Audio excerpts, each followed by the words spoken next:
আমরা একটা জায়গার মধ্যে 25-30 বছর তো আজকে, ঠিক না? তো এখন ওই জায়গার মধ্যে যখন আপনি এসে কথা বলতেছেন, তো আপনি বলতেছেন আপনি তাসাউফ নিয়ে গবেষণা করছেন। তো আমি ওনাকে বলছি আপনি সব বাদ দেন, শুধু এতটুকুন বলেন তাসাউফের কোনো একটা কিতাব, যেগুলাকে আমরা তাসাউফের রেফারেন্স বুক বলি, শুরু থেকে শেষ পর্যন্ত পড়ছেন, এরকম একটা কিতাবের নাম বলেন। এখানে আমি সবার জন্য একটা এক্সাম্পল দিচ্ছি, ঠিক কথাগুলো সবার জন্যই বলতেছি। আপনি তাসাউফের একটা কিতাবের নাম ধরবেন যেটা তাসাউফের রেফারেন্স বুক, সেটা আপনি শুরু থেকে শেষ পর্যন্ত পড়ছেন, এরকম একটা কিতাবের নাম বলেন। ও আপনি গবেষণার বুঝেন না? গবেষণা মানে কি 3-4টা বই পড়া? আমার কাছে আমেরিকার মধ্যে এক ভদ্রলোক গেছেন, এখান থেকে যোগাযোগ মন্ত্রণালয়ে ছিলেন, রিটায়ার্ড করছেন। তো আমরা বসছি নামাজের পরে, উনিও বসছেন। আমাদের জামিয়াতে মুহাদ্দিস সাহেব হুজুর বলতেন, এ বেটা বেশি ইংরেজি বলিস না, ইংরেজির মধ্যে অহংকার বেশি। হুজুর হক বলতেন, ইংরেজির মধ্যে অহংকার বেশি। আমরা নিজেদেরকে দিয়ে নিজেরা বুঝি তো, যখন ইংরেজি বলি তখন কেন যেন মনে হয় আশেপাশের মানুষগুলাকে আর কি লাগে না, মানুষ মনে হয় না। তা আমরা নিজেরাও বুঝি। আর পারিবারিকভাবে সেটাও দেখছি, ওনারা ইংরেজি বলতে না পারলে আপনি যত পণ্ডিতই হন, আপনারা 2 পয়সার দাম দিবে না।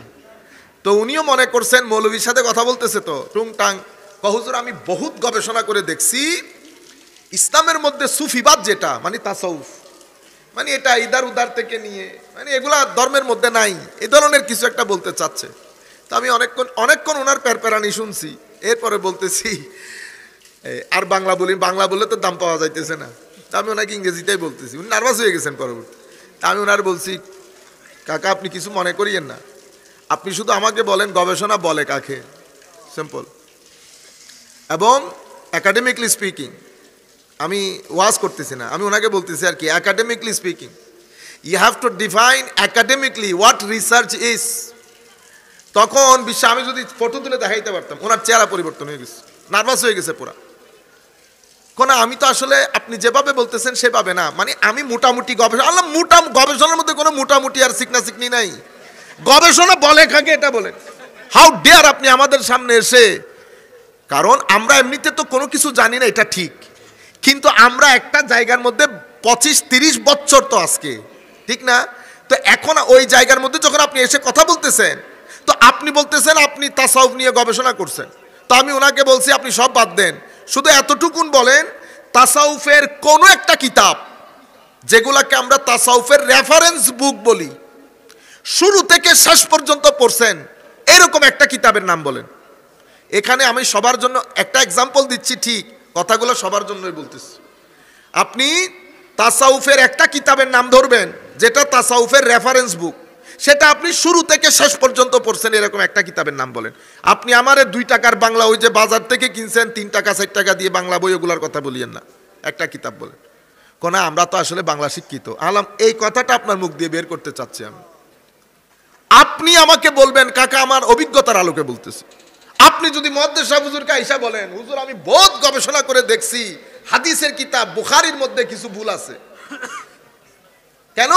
কারণ ওনারা আপনার মতো সুটেড বুটেড না, বুঝতে পেরেছেন? মানে জীর্ণশীর্ণ মানুষকে ভদ্রতা দেখায়, এবং ভদ্রতা দেখাইতে গিয়ে জাতি মনে করে কি এটারে ধাক্কা দিয়ে ফালাই দাও, কিছু জানে না। এটা আমাদের নিয়ম, তো আমি আপনাদেরকে যে জিনিসটা বুঝাতে চাচ্ছি, আমাদের এখান থেকে আপনি যখন এই শিক্ষিত আলেমদেরকে গুরুত্ব দেবেন না, আপনার ওয়াজ মাহফিলের বরকত চলে যাওয়ার পেছনে আরেকটা মূল কারণ হচ্ছে ভালো যোগ্য মানুষগুলাকে আমরা দাওয়াত দেওয়া বন্ধ করে দিয়েছি।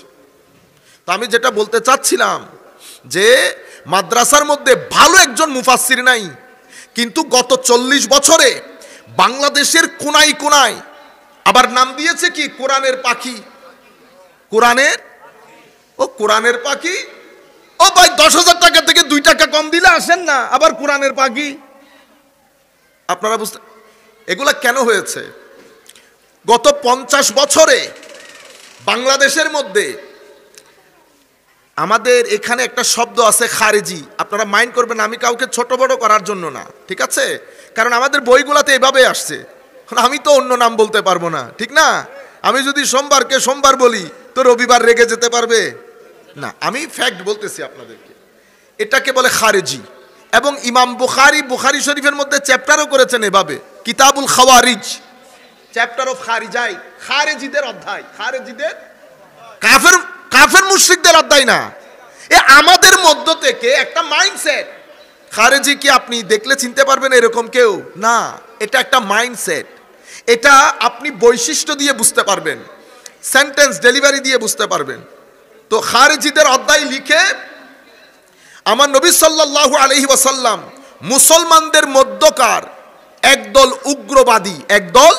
উগ্রবাদী যারা নামাজ, রোজা, তিলাওয়াতে কোরআন সব দিক থেকে একজন সাধারণ মুসলমানের চেয়ে অনেক এগিয়ে, কিন্তু আমার নবী বলছেন এত এগিয়ে থাকা সত্ত্বেও এরা দ্বীনের দায়রা থেকে অনেক দূরে চলে যাবে। তাদের দিনদারি শুধু শারীরিকভাবে, রুহানিভাবে তাদের মধ্যে দিনদারি থাকবে না, মানে তারা রুহানিউজ জেহেন শখসিয়ত হবে না। লা ইউজাবিজু ঈমানুহুম হানাজিরাহুম, তাদের ঈমান তাদের কণ্ঠনালী ভেদ করে ঈমানের জায়গা কিন্তু আকল না, ঈমানের জায়গা হাওয়াসে খামসা তথা পঞ্চ ইন্দ্রিয় না, ঈমানের জায়গা হচ্ছে কলব। তো ঈমানকে ঈমানের জায়গায় রাখার নাম হচ্ছে হিকমত, হাকিম। এখন আপনি ঈমানকে যদি আকলের মধ্যে রাখেন তো আকল ঈমানকে নিয়ে কি করবে? এটা কেন করছেন? এটা আগে ছিল না, এটা নবীর যুগে ছিল না। আকলের কাজ কি? শুধু প্রশ্ন করা। আকল এর বাইরে যেতে পারে না। আমাদের ব্রেইনের মধ্যে দুইটা পার্ট, এক পার্ট দিয়ে আমরা দার্শনিক হই, বৈজ্ঞানিক হই, সবকিছু হই, এখানে সব রিসার্চ আর কেন প্রশ্ন। আমাদের ব্রেইনের আরেক পার্টের মধ্যে আমার আল্লাহ আর্ট, সৌন্দর্য, ড্রয়িং, কবিতা, সাহিত্য সবকিছু আমাদের ব্রেইনের ডান হিস্সা থেকে বের হয়। বুঝতে পেরেছেন? আল্লাহ ব্রেইনকে ভাগ করেছেন যে আপনি আকলের ভিতরে ঢুকবেন, আকল আপনাকে কেন থেকে বের হতে দেবে না। তো আপনি এখন ঈমানের জন্য দরকার হয় এশকের ঈমান। আপনি আকল দিয়ে যদি এই জায়গার মধ্যে ঠেলাঠেলি করেন তো এখান থেকে শুধু রক্ত বের হবে। ঠিক আছে, আমি সিম্পল একটা কেস স্টাডি করি, তখন আপনি বুঝতে পারবেন আমি কি বুঝাইতে চাইতেছি আপনাদেরকে। আমার নবী সাল্লাল্লাহু আলাইহি ওয়াসাল্লাম, ঠিক আছে, তো আমার আকল বলতেছে তুমি শুধু নবীকে লা ইলাহা ইল্লাল্লাহ মুহাম্মাদুর রাসূলুল্লাহ বস, নবীকে নবী হিসেবে মানো। আকল এতটুকুন বলতেছে, কিন্তু আমার ঈমানের দাবি হচ্ছে শুধু নবী মানলে হবে না, ওখানে আরো অনেক কিছু আছে।